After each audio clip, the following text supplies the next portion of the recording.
5ஆம் அதிகாரம்.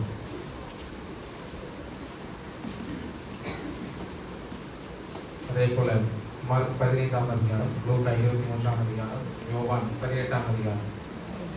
எல்லாத்துலேயுமே வாசிக்க வேண்டாம், நீங்கள் நோட் பண்ணி வச்சுக்கிட்டா போதும். இது எல்லாமே நீங்கள் எடுத்தீங்கன்னா இயேசு கிறிஸ்துவனுடைய விசாரணை இதில் இருக்கும். இதில் இந்த நேரத்தில் வாசிக்க வேண்டிய சுவிசேஷ பாகத்தை எடுத்து பார்க்கும் பொழுது அந்த சுவிசேஷ பாகத்தில் வந்து இயேசு கிறிஸ்துவனுடைய விசாரணையை குறித்து காணப்பட்டுச்சு. ஸோ அப்படின்னா தான் கொஞ்சம் பைபிள்ல சுவிசேஷங்கள்ல எத்தனை சுவிசேஷ பாகங்கள் இருக்குன்னு தெரியுமா? பைபிள்ல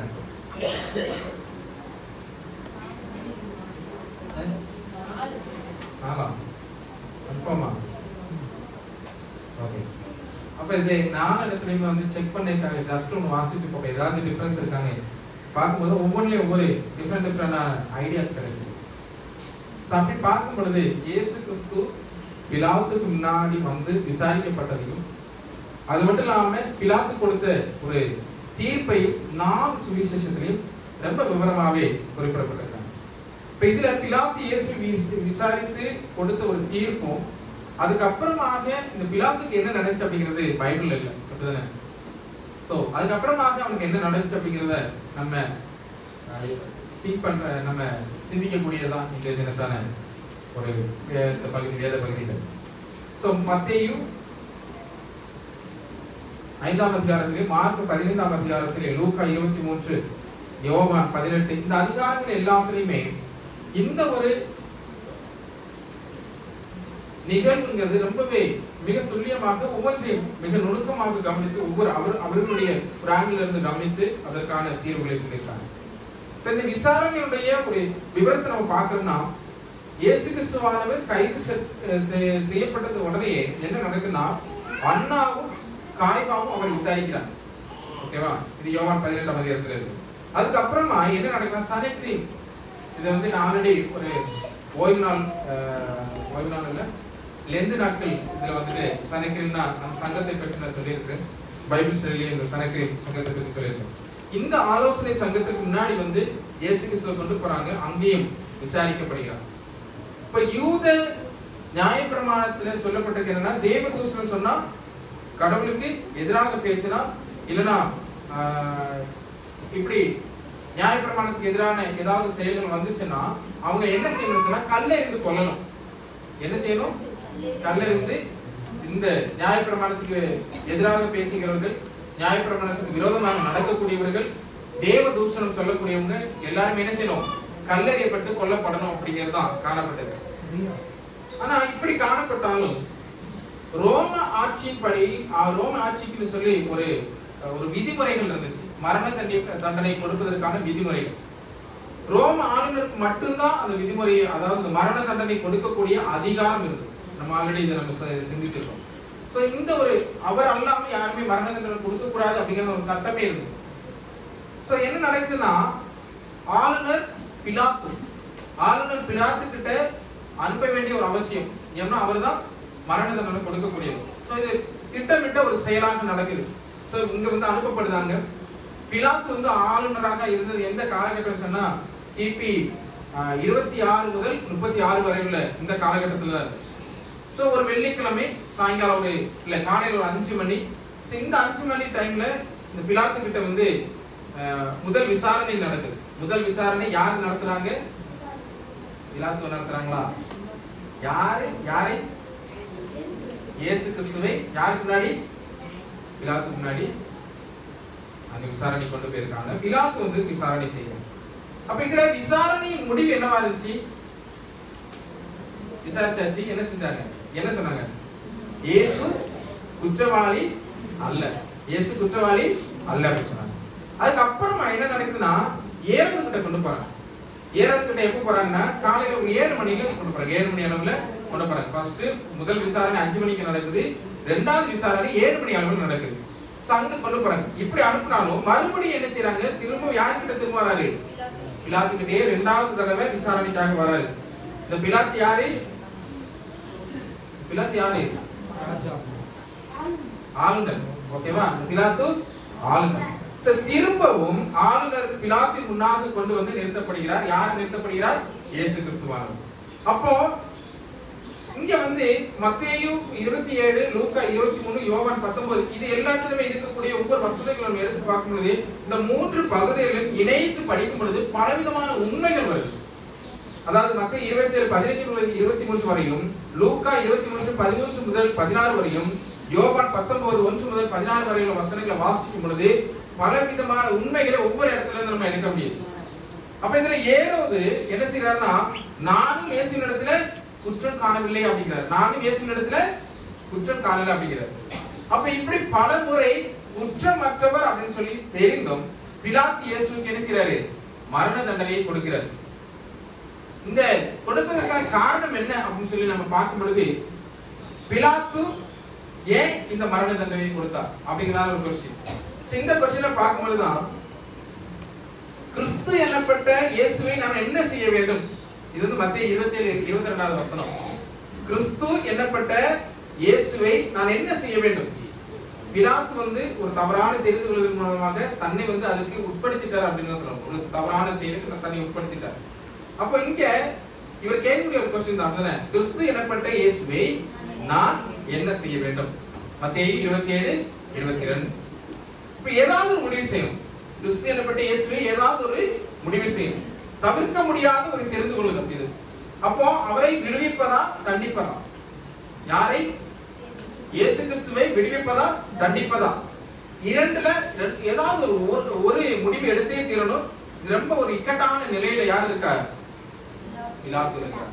அப்ப மரணத்துக்கு ஏதுவான குற்றம் ஒண்ணுமே செய்யாத ஒரு நபர் அப்படின்னு சொல்லி தெரிஞ்சோம். மக்களை பிரியப்படுத்துவதா மனசாட்சியின்படி நடப்பதா அப்படிங்கிறதான ஒரு கேள்விக்குள்ளாக இருக்கிறார். மக்களை பிரியப்படுத்துவதா மனசாட்சியின்படி நடப்பதா? அப்ப மனசாட்சிங்கிறது எப்படி? மனசாட்சி எப்படிப்பட்டது சொல்லுங்க. உங்களுடைய மனசாட்சி எப்படிப்பட்டது? மனசாட்சி எப்படிப்பட்டது சொல்லுங்க. மணி, மனசாட்சி என்ன? மனசாட்சி என்ன சொல்லுங்க. ஜெனிகா, மனசாட்சி என்ன சொல்லுமா? ஜோஷி, மனசாட்சி என்ன? மனசாட்சி தெரியாத? சரி, உங்களுக்கு சொல்லுங்க, நீங்க சொல்லுங்க. மனசாட்சி என்ன? உணர்த்தது. அப்போ மனசாட்சி எப்படிப்பட்டது? உண்மையுள்ளது. மனசாட்சி நேர்மை உள்ளது. மனசாட்சி உண்மை உள்ளது, நியாயமானது மனசாட்சி. அப்ப நம்ம என்னதான் செய்யணும்னா, மனசாட்சி படிச்சு கொஞ்சமாச்சும் மனசாட்சி இருக்குதா அப்படிலாம் கேட்போம். அப்படிதானே? இப்படி செஞ்சுட்டாலே கொஞ்சமாச்சும் மனசாட்சி இருக்கு. அது என்னன்னா, மனசாட்சிக்கு விரோதமா இப்படி பண்ணாம இருந்திருக்கலாம் அப்படிங்கறதான ஒரு இதுதான். அப்ப இங்க மனசாட்சியை மழுங்கடித்துக் கொண்டு மனசாட்சியில சொல்படி கேட்காம நீதியை புரட்டி மக்களை பிரியப்படுத்துவதா, இல்லனா கடவுள் இருப்பதை நம்பக்கூடிய கருவியாக இருக்கக்கூடிய நம்முடைய மனதில் உள்ள மோரல் லோ என்ன சொல்லுவாங்க? மோரல் லோ, அந்த மோரல் லோய்க்கு உட்பட்டு நம்ம நடப்பதா அப்படிங்கிறதா. ஓகேவா? நீதி நெறி இது தாண்டி நம்ம என்ன செய்ய முடியும் அப்படிங்கிற ஒரு இது. அப்ப இப்பேற்பட்டதான ஒரு இக்கட்டான சூழல்ல காண்பது. இதைத்தான் பவுல் என்ன செய்யறாருன்னா, ரோமர் 2:14-15 சொல்றாரு, நியாயப்பிரமாணம் இல்லாத பிரபலத்தார் மனசாட்சியே எது சரி எது சரியல்ல என சொல்லும் திறனை கடவுள் அவர் உள்ளங்களில் எழுதி வைத்துள்ளார் அப்படின்னு. ஓகேவா? எது சரி எது சரியல் அப்படிங்கிறத சிந்திக்கக்கூடியது எங்க இருக்குது? நம்ம உள்ளங்கள் எழுதி வைக்கப்பட்டது. அப்போ இங்க குற்றமற்றவருக்கு விடுதலையா இல்ல குற்றவாளிக்கு விடுதலையா அப்படிங்கிறது பெரிய ஒரு கொஸ்டின் இருக்கு. குற்றமற்றவருக்கு விடுதலையா குற்றவாளிக்கு விடுதலையா அப்படிங்கிறது. அப்ப இதுல எதை தெரிந்து கொள்ளணும்? குற்றமற்றவர் தான் விடுதலை பண்ணணும். அப்போ அங்க முடிவு செய்தே தீரணும் அப்படிங்கிறதான ஒரு கட்டாயத்துக்குள்ள இருக்கும்போது பரபாஸ் அப்படிங்கிறதான ஒரு ஒரு குற்றம் செய்த ஒரு குற்றவாளி இருக்கிறான் பரபாஸ். அவன் எப்படிப்பட்டவன்னா, கொலை குற்றவாளி, தீவிரவாதி, பயங்கரவாதி. அப்ப அவரை விடுதலை செய்வதற்கு மக்கள் கேட்கிறாங்க, நீங்க பரபாஸ் விடுதலை பண்ணுங்க, யாரை சிறையில் அடைங்க, அவருக்கு என்ன செய்யுங்க, மரண தண்டனை கொடுங்க அப்படிங்கிறதான ஒரு ஒரு போர்ஷன்களை அங்க மக்கள் எழுப்பிட்டு இருக்கிறாங்க. இப்ப அவரை விடுதலை செய்வதற்கு மக்கள் கேட்டப்படுறதுனால இங்க என்ன நடக்குன்னா, மக்களின் விருப்பத்திற்கேற்ப யார் இணங்கி போறா? பிலாத்து இணங்கி போகக்கூடிய ஒரு சூழல். அவர் என்ன செய்றாரு? பரபாசை விடுதலை செய்வதற்கு சம்மதிச்சிட்டார். இப்ப பிலாத்து இங்க என்ன செய்யறாருன்னா, குற்றமற்றவருக்கு மரண தண்டனை விதிக்கிறார். குற்றமே செய்யாத ஒரு நபருக்கு என்ன செய்றாரு? மரண தண்டனை கொடுக்கிறார். காரணம் அவருடைய உள்ளத்தின் மனக்கண்கள், மனசாட்சி குருடாக்கப்பட்டது.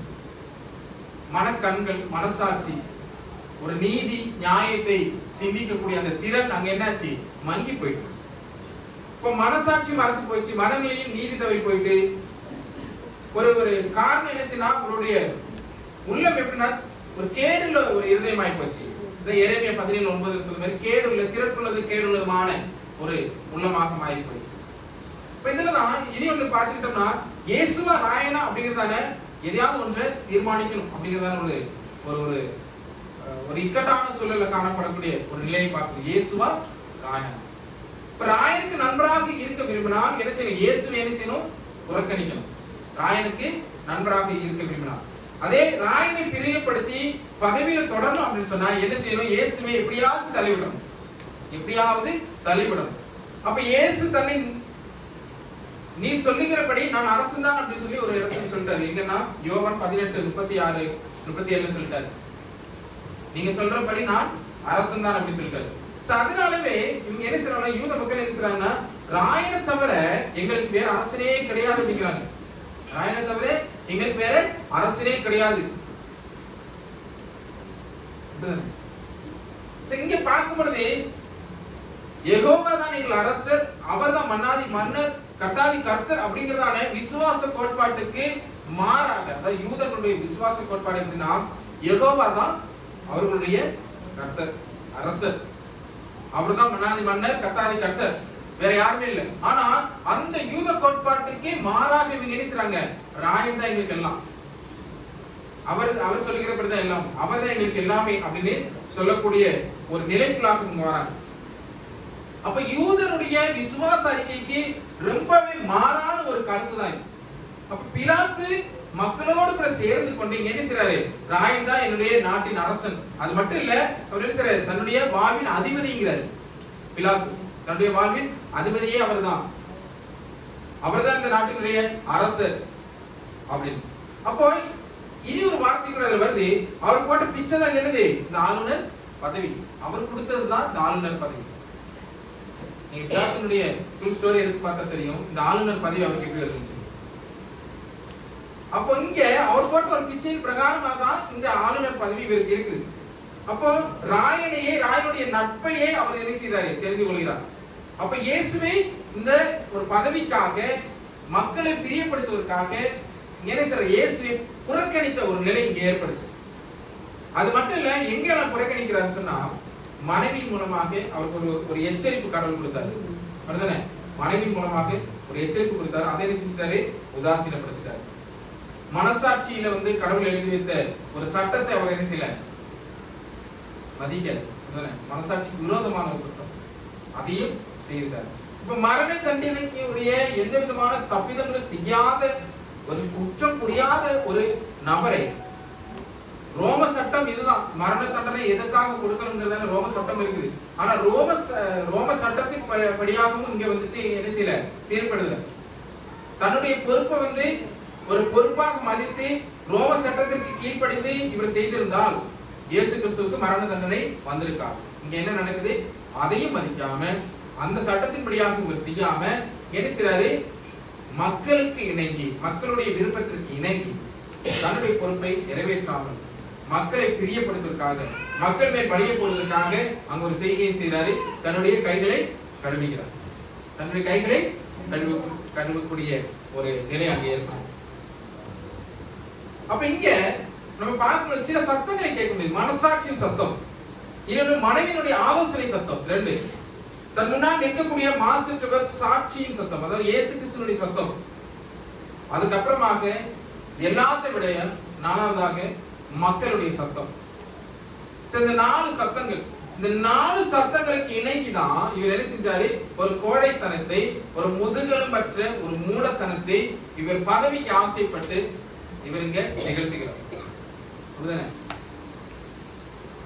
இப்பேற்பட்டதான ஒரு பெரும் பாவத்தை இவர் செய்கிறார். இவர் எப்படி சொல்லலாம்? பழைய நம்ம பாட்டி பேர்ல சொன்ன படுவாய் அப்படிங்கக்கூடிய ஒரு அளவுக்கு இவர் என்ன செய்றாரு? இந்த பிலாத்து, படுவாவி பிலாத்து இப்படி செய்கிறார். இங்க பார்க்கும் பொழுது தவறான தீர்ப்பளித்த இந்த பிலாத்துக்கு வந்த முடிவை பார்க்கணும்னா, இங்க ஒரு வேதாகமத்தில் பிலாத்தினுடைய முடிவை பற்றி இல்லை. ஆனா செசரியாவில் யூசிபிஎஸ் அப்படிங்கிறதான ஒரு எழுத்தாளர் என்ன சொல்லியிருக்காருன்னா, அவர் முதல் நூற்றாண்டை குறித்து ஒரு ஆராய்ச்சி செய்யும் பொழுது அதுல எக்லிசியாஸ்டிக்கல் ஹிஸ்டரி அப்படிங்கிறதான ஒரு புஸ்தகம், அதுல என்னன்னா கலிகுலா அப்படிங்கிறதான ராயன் காலத்துல கிபி 36ல தான் பிரியப்படுத்துவதற்கு ஆசையாக இருந்த யூத மக்களாலும் வன்முறையால், அதாவது இவர் யார வன்முறையாக அடக்கினாரே, சமாரிய மக்களை அடக்கிட்டு இருந்தார்.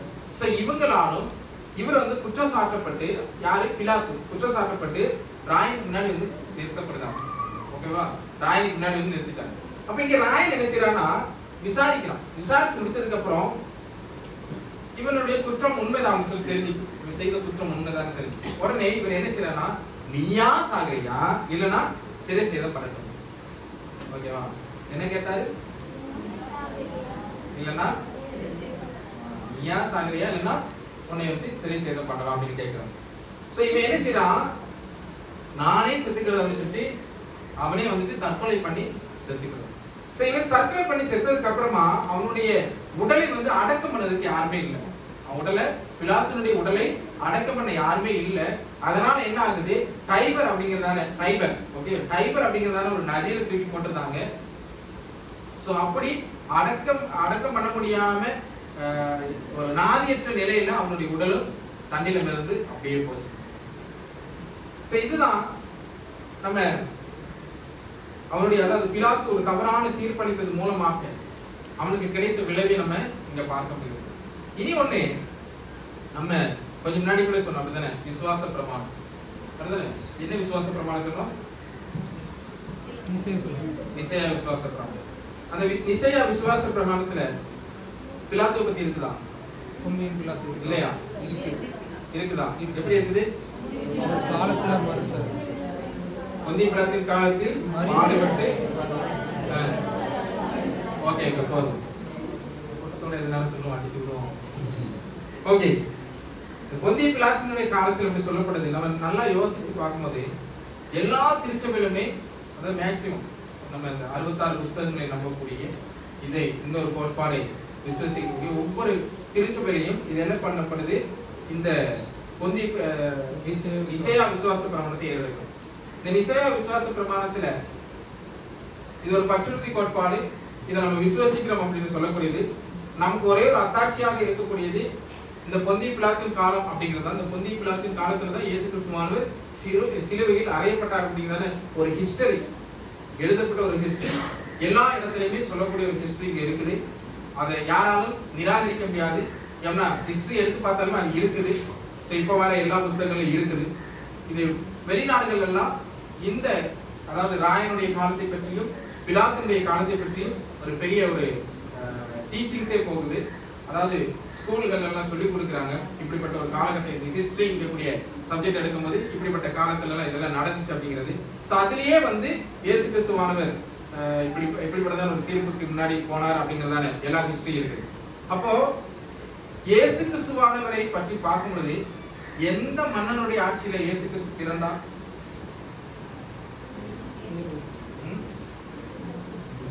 சரி, எந்த மன்னனுடைய ஆட்சியில இயேசு கிறிஸ்துவானவர் ஊழியம் செய்தார்? இதெல்லாம் வந்து விசுவாச பிரமாணத்தை சொல்லியிருக்காங்க. நம்ம விசுவாச பிரமாணத்துல எதை சொல்றோம்? அவர் மரித்தது மட்டும், அப்படிதானே? அது மரித்த அந்த விசுவாச பிரமாணத்துல அவர் பிறந்த நாட்கள்ல இருந்த அரசரை பத்தி சொல்லப்படல. விசுவாச பிரமாண கோட்பாட்டுல நம்ம சொல்லக்கூடிய எல்லா வாரமும் சொல்லக்கூடிய விசுவாச பிரமாண கோட்பாட்டுல அதே போல ஊழியம் செய்ததை பத்தி அந்த விசுவாச பிரமாணத்துல சொல்லப்படல. ஆனா யார் காலத்தில் சிலுவையில் அறையப்பட்டார் அப்படிங்கிற சரித்திர தொடர்புக்காக பொந்தி பிலாத்தின் பெயர் இங்க வருது. அப்போ இந்த பொந்தி பிலாத்தின் காலத்துல சிலுவையில் அறையப்பட்டார் அப்படிங்கிறது நமக்கு பெரிய ஒரு எச்சரிப்பு தான். இது நமக்கு தெரியணும் அப்படிங்கிறதுக்காக. அப்போ இந்த எச்சரிப்பு நம்ம தெரிந்து கொள்ளக்கூடிய ஞானம் வரும்பொழுது என்ன செய்யணும், தவறான முடிவு செய்யாத அப்படிங்கிறது. இந்த எச்சரிப்பு எதுக்கு? தவறான முடிவு செய்யாத. அவருடைய பேர் திரும்ப திரும்ப வருதுன்னா தவறான முடிவு செஞ்சார் அப்படிங்கிறத நமக்கு உணர்த்தி கொண்டே இருக்கு. பொந்தி பிலாத்தினுடைய பேர் இங்க வரது எதற்காக? சும்மா நினைச்சுக்கிட்டோமா? அவர் சிலுவையில் அறைந்தார்னு சொல்லி டைரக்டா போட்டுக்கலாம். ஆனா பொந்திய பிலாத்துடைய காலத்தை எப்படின்னா, பொந்திய பிலாத்து தவறான ஒரு செயலை செய்தார், அதன் நிமித்தமாக அப்படிங்கிறது தான். அப்ப இந்த பொந்திய பிலாத்துடைய அந்த ஒரு செயலை நம்ம நினைக்கும் போது என்ன நினைக்கணும் சொன்னா, தவறான முடிவு நம்ம செய்யக்கூடாது. எந்த விதமான அழுத்தத்திற்கோ, யாரோ ஒருத்தவங்க சொல்றாங்கிறதுனால அந்த ஒரு அழுத்தத்திற்கோ இல்ல பதவிக்கோ முக்கியத்துவம் கொடுத்து நம்ம என்ன செஞ்சிடக்கூடாது, இயேசுவை தள்ளிவிடக்கூடாது. மனசாட்சியின்படியாக நடக்கணும், மனசாட்சியின்படியாக நம்ம நடக்கணும். இப்ப எல்லா ஆராதனையிலுமே விசுவாச பிரமாணம் சொல்லும் போது பிலாத்தின் பெயரை நம்ம உச்சரிச்சுட்டே தான் இருக்கோம். விசுவாச கோட்பாட்டை சொல்லும் போது பிலாத்து பெயரை உச்சரிக்கும் போது நம்முடைய மனசாட்சி என்ன செய்யணும், ஒவ்வொரு முறையும் உறுத்த வேண்டும். ஏன் அப்படின்னு சொன்னா, இந்த இயேசு என்னப்பட்ட இயேசுவை, இந்த இயேசு கிறிஸ்து என்னப்பட்ட மன்னரை நான் என்ன செய்ய வேண்டும்? பிலாத்து ஒரு கேள்வி கேட்டா, என்ன கேட்டான்? இதே போல கேட்டா, எப்படி இயேசு கிறிஸ்து என்னப்பட்ட இந்த நானே என்ன செய்யணும், இயேசு கிறிஸ்து நான் என்ன செய்யணும்னு கேட்டார். பிலாத்துடைய கேள்வி போலவே நம்ம என்ன செய்ய போறோம், இயேசு கிறிஸ்துவை நம்ம என்ன செய்ய போறோம், நம்மளுடைய பதில் என்ன? இயேசு கிறிஸ்துவை நம்ம சிலுவையில் ஏற்ற போகிறோமா திரும்பவும், இல்லைன்னா மனசாட்சி பிரகாரமாக, நீதி நெறி பிரகாரமாக நம்ம என்ன செய்ய போகிறோம் அப்படிங்கிறத நம்மளே யோசித்து பார்க்கலாம். நம்முடைய பதில் என்ன அப்படிங்கிறத நம்மளே ஆராய்ந்து கொள்ளலாம். அதற்கான பதில் நான் என்கிட்ட இருக்கு, நம்ம ஒவ்வொருவர்கிட்ட தான் இருக்கு. ஸோ இந்த பதில் உங்க ஒவ்வொருவர்கிட்ட தான் இருக்கு, என்கிட்ட இருக்குது, உங்கள்கிட்ட இருக்குது. ஸோ நம்மளே இயேசு கிறிஸ்துவை நான் என்ன செய்ய போறேன் அப்படிங்கிறத மட்டும் நீங்க சிந்தித்துக் கொள்ளலாம். நம்ம ஒவ்வொருவரும் இயேசு கிறிஸ்துவை நம்ம என்ன செய்ய போறோம் சிந்திக்கலாம், செயல்படலாம். நாம் யாவரும் எழுந்திருப்போம்.